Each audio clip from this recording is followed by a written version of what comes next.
欢迎收听希区柯克悬念故事全集，喜马拉雅 FM 倾情奉献，作者冯小燕，演播春风洗耳。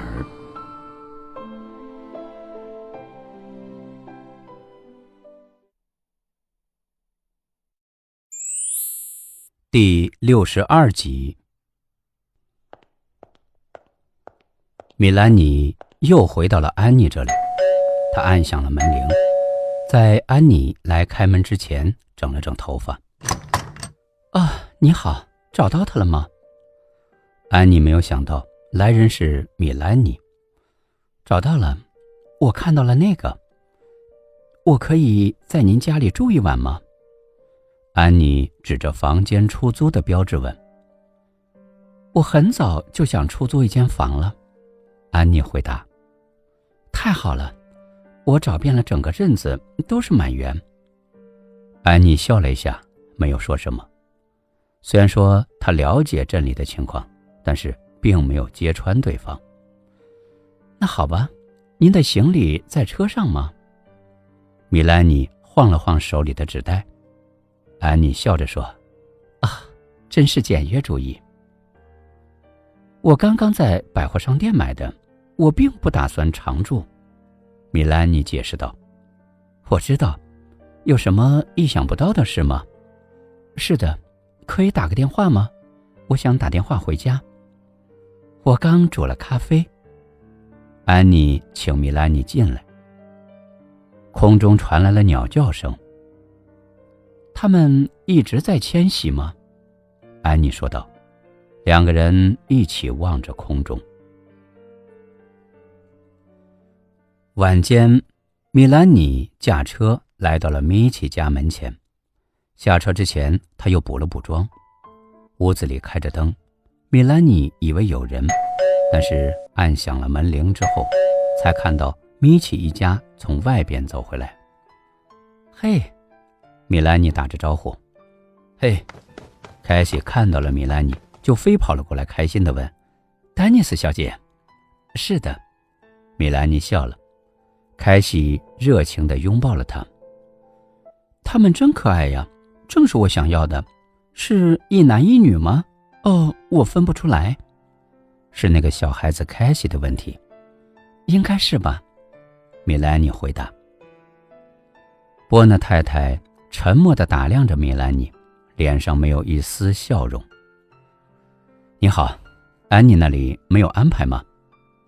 米奇很开心地问道。没有。很高兴您能来。饿了吗？是的。晚餐已经准备好了。我们本来想吃鸡的，但是那些鸡有问题。鸡没有问题。伯纳太太似乎是很不开心。我马上给布兰克打电话。那有什么用？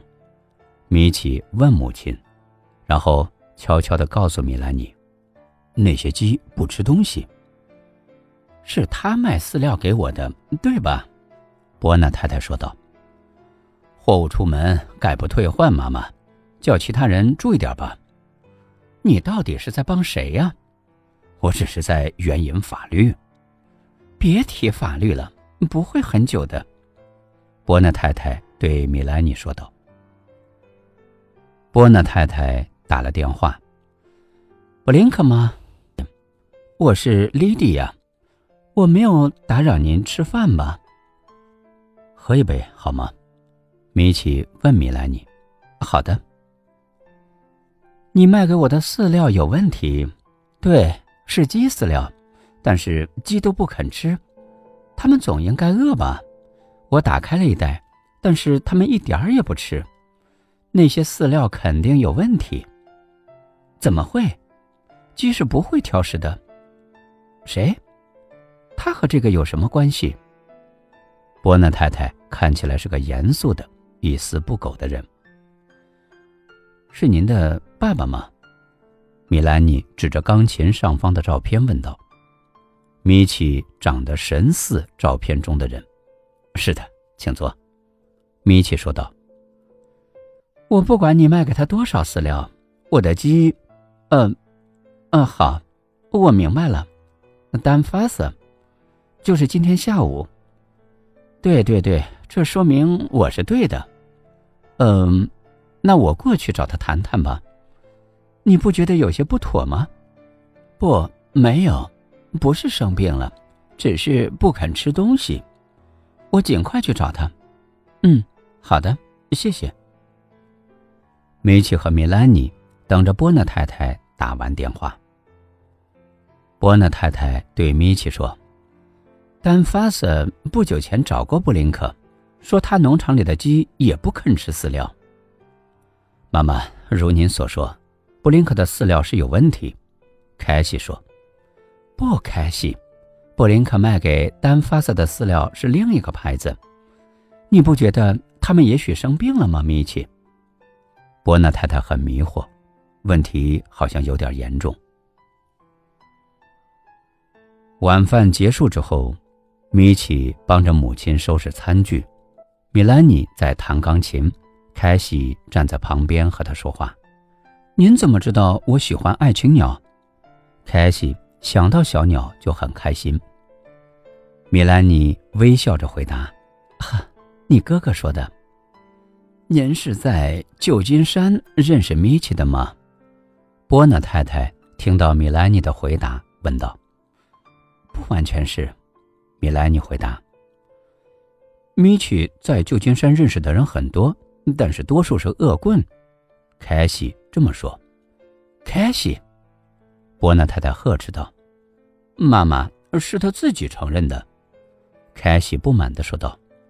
他大部分时间都是在为那些恶棍做辩护。凯西，在民主社会，每个人都有辩护权。你哥哥的工作，妈妈，拜托，我知道什么是民主，但是那些人的确都是恶棍。凯西转向了米兰妮，说道：“他的一个委托人向自己的太太头上开了6枪，6枪，你能想象吗？我觉得2枪就已经很过分了，难道不是吗？”米兰妮问米奇：“他为什么要杀他太太？”他当时在看电视直播的球赛。什么？米兰妮还是不明白。他太太换了频道。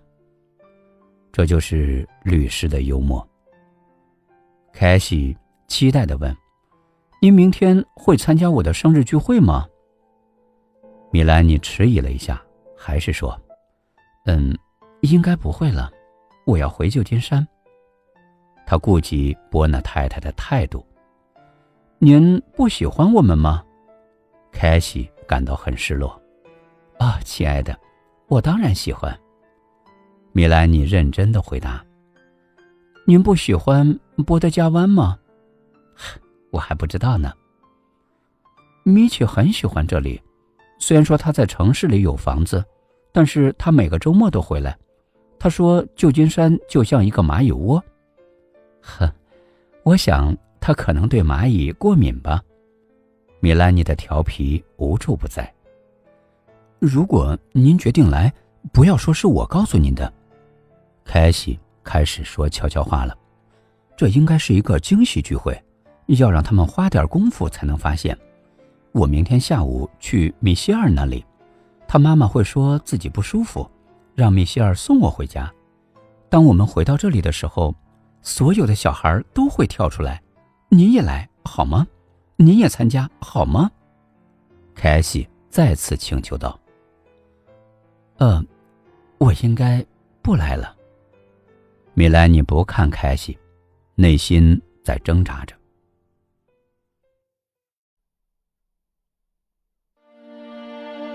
听众朋友，本集播讲完毕，欢迎继续收听。